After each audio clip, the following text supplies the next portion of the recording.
it's been an amazing conversation, even though it's just two of us. Even though the other two, the Eddie and Fizz, they absconded. But let's look at the weekend. There are very interesting games coming up this weekend in the Premier League, and a lot is riding on a lot of games. People are battling for safety. People are battling to get into Europe. Some other teams are battling to win the title. We're just two teams battling for the title. But let me give you a quick rundown of the fixtures for this weekend. The game start on Saturday with Leeds United taking on Newcastle United in an early kickoff, right? Newcastle United looking to cement their place in the top four. Leeds United looking to escape relegation. So Big Sam Allardyce has a lot of work on his hand in this one. Aston Villa and Tottenham Hotspur are also going up against each other, and there's a lot on that game. We're going to be talking about that in a few minutes. Chelsea at home to Nottingham Forest, who are also looking to escape relegation. Chelsea, nothing to play for anymore this season. They're just getting ready for the next season. Crystal Palace and Bournemouth will do battle at 3 p.m. Manchester United will be looking to usurp Newcastle United in third position, and they are at home to Wolverhampton Wanderers this weekend. And at 3 p.m. as well, Southampton will take on Fulham. On Sunday, Brentford will go up against West Ham United, while Everton looking to escape, looking for that great escape. They will be looking to slow Manchester City down and do Arsenal a favor if that can happen. But it's going to be a tough one. Man City looking for that treble, that glorious treble. Arsenal will take on Brighton and Hove Albion. And then on Monday, Leicester City will take on Liverpool, while Newcastle United will take on Brighton and Hove Albion on Thursday. But guys, but Femi, let's start with the Aston Villa versus Tottenham Hotspur game.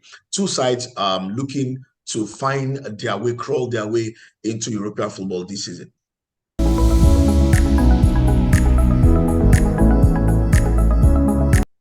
I mean, it's just incredible the way Villa have risen through the league table. But of late, even though they've kept that good game going, they've dropped to 8th, which is a bit of a downer for them. But this is the one opportunity they have to climb back again, maybe over Brighton and again over Tottenham as well. They're going to need to win by at least 2 goals to match Spurs in 6th. So. Yeah. Is it possible? 100%.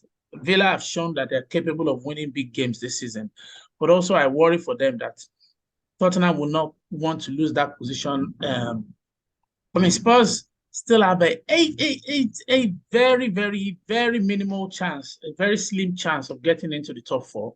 So they will not want to allow that pass them by if it's still possible. I mean, you never know. United might slip up.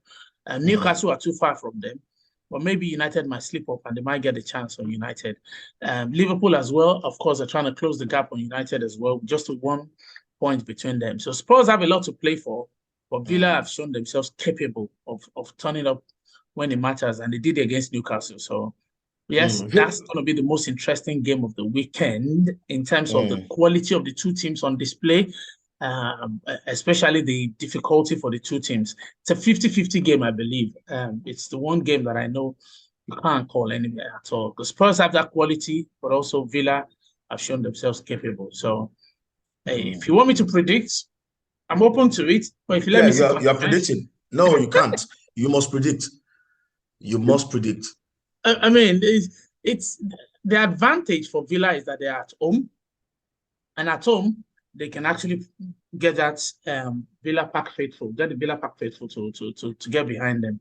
So maybe because I know Spurs will always score goals. Harry Kane will score his customary goal. So maybe this is going to be a classic. Shall we call it a 3-2 to Villa?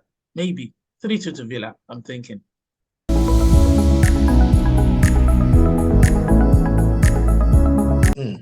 3-2 to Aston Villa. But Villa Park has been a good hunting ground for Spurs. Their last 2 trips to Villa Park, they've won, actually 4-0, 2-0. They've beaten Villa at Villa Park. So it's a game that Aston Villa will be wary of, because Villa themselves will go to Tottenham Hotspur Stadium, like in the reverse. They beat Tottenham at their stadium, at the Tottenham Hotspur Stadium. They won that game 2-1. So, and you talked about Aston Villa's recent form. They've looked. Yeah, even though the last 2 games they've dropped a bit, but look at them over a 5-7 game period. They've looked very, very good. They've looked a solid side, a side that can hurt anybody. Oli Watkins scoring for fun. Oli Watkins, has actually, in his last 2 games against Tottenham Hotspur, has scored 2 goals each. So he enjoys this fixture. And that's one thing that Spurs will be looking at. Spurs have been very inconsistent. They've not given you reason to think, oh, they can go out and blow people away. And then going to Villa Park, Aston Villa have tried everything they can to make Villa Park a fortress. This is at least some sort of stronghold for them. So I'm tilting toward an Aston Villa victory. As well. Maybe just a slim 2-1 victory for Aston Villa in that game. Another game I want us to look at, Femi, quickly is that one. Manchester City running to the title, right? Even though they rested a lot of their first team players against Leeds United, they still found a way to win 2-1.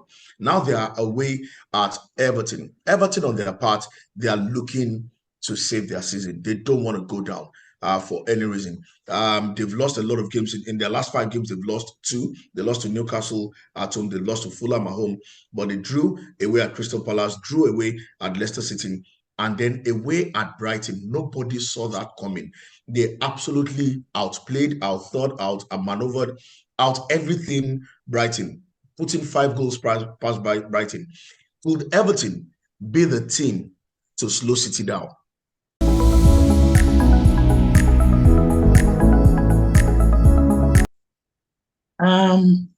My genuine worry would have been that if Man City's game against Real Madrid were to be on a Tuesday, then possibly I would have said Sunday and Tuesday may be a step too far for Man City.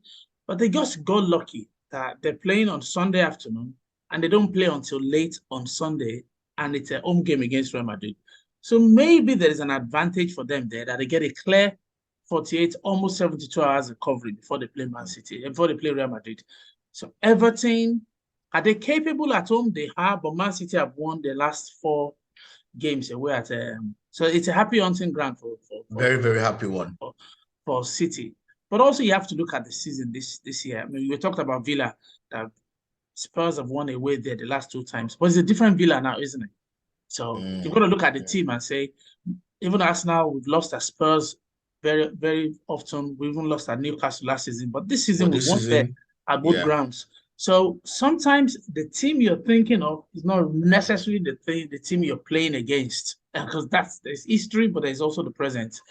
So this current team, I think, has something in them that could really, really take the game to Man City, especially with the fact that they know that the league, their survival is exactly, the league status really, really lies and it rests on them doing well in the last 3 games. So they're not out of the woods yet. If they were West Ham, who are very close to it, or Bournemouth, I'd probably say they might just try and they will be putting in 100%. And if you can beat Brighton 5-1 away from home, you've got to follow it up with the results. So So it's hard to call, but I think maybe Everton might nick a draw there. Maybe a 1-1 in the end. I think.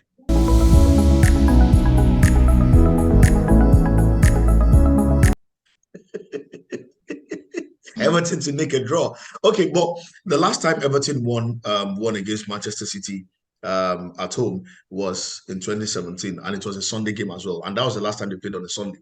Oh, wonderful. Is the last time they played on a Sunday. So the last time they played on a Sunday, they won 4 goals to nothing. Pep Guardiola was in charge as well back then. They won 4-0. Can they repeat it again now? It's a Sunday. But I think the only motivation for Everton right now is we don't want to go down. We're gonna, no matter who is in front of us, we're just gonna fight tooth and nail.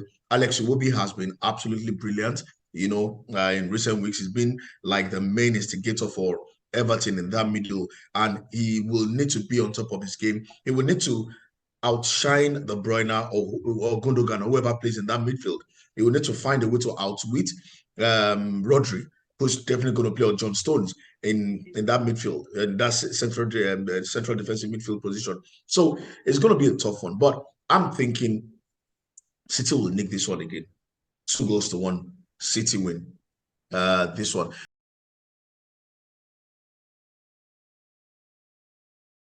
And our final game, Arsenal at home to Brighton and Hove Albion.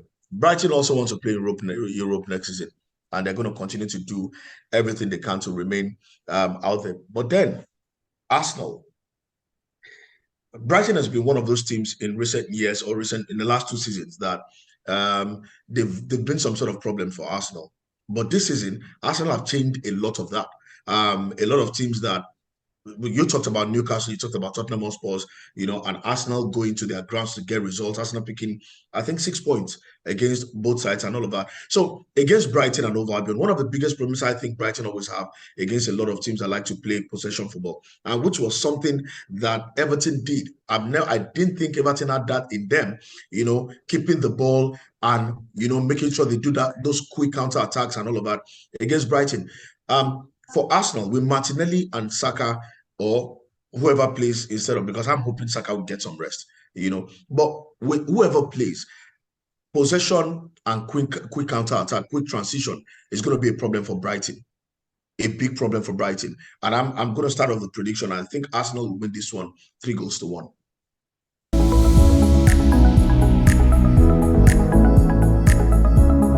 Well, I like that you said 3-1 and Pep Guardiola, whether it's Pep is doing what shall we call it, mind games or whatever.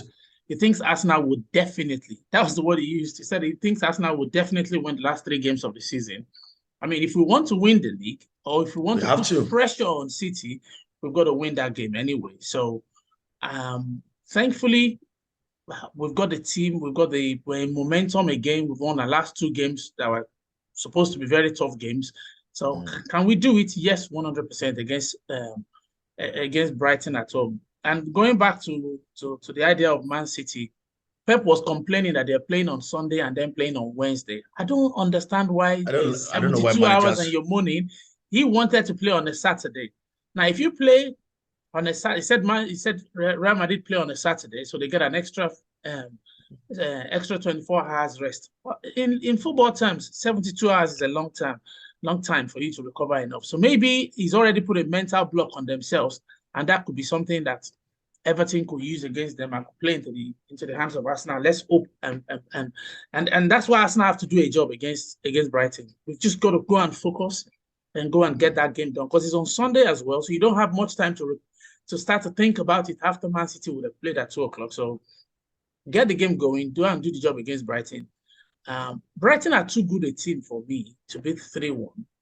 I think it might be a 1-0 or a slim 2-1. I don't think we might. I don't know, we could, but Brighton and they will be smarting from that result against Everton as well. So hopefully the mood is still very low, and if we get the first goal, that could put a lot of doubts into their mind and we could put them to the sword quickly. But they're not a team to go away that easily. At 4-0, they still got a goal, and it looked like are they capable of doing 3 goals in the last 10 minutes against Everton? It looked like they might just put more pressure on Everton by getting a second, but thankfully Everton went and finished it off. So I hope we can also do something similar. And I'm not totally convinced, that's the word now, by the fact that Brighton will lie down easily. So maybe 2-1 to the Arsenal. Awesome. And we keep conceding anyway. So although clean sheet against Newcastle, you can't knock that. No holding, no problem. It's okay. You'll be all right. No holding, no problem. We've got a big mention for Jacob Kivior. He's come in and we've won the last 2 games. And I know it may not be your favorite player in the world yet. And I don't know if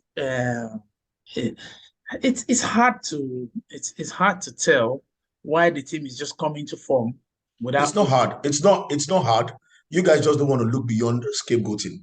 It's not hard. I don't scapegoat, but also I know that it is. It's not hard, but you guys don't want to look beyond scapegoating. It's simple. It's simple. I'm putting it down to playing without fear anymore. We don't defend anything anymore. We're now keeping everybody on the back foot, which was what we're not doing before. Okay. And that was not on holding. We don't defend a 2-goal lead against any team in this Premier League. You don't. We became too careful, and that was not how Arsenal plays. Now, when we lost our first position, everybody now woke up. No party in the midfield anymore. Jorginho doesn't look back. He keeps looking forward. You can blame that on holding all you want, but when you talk to football purists, it's clear. Arsenal has stopped playing with fear. It's as simple as that. The Fair same enough. Kyrgios, No the same holding, Kyrgios, no problem. the same Kyrgios was in the team that lost out to Europe.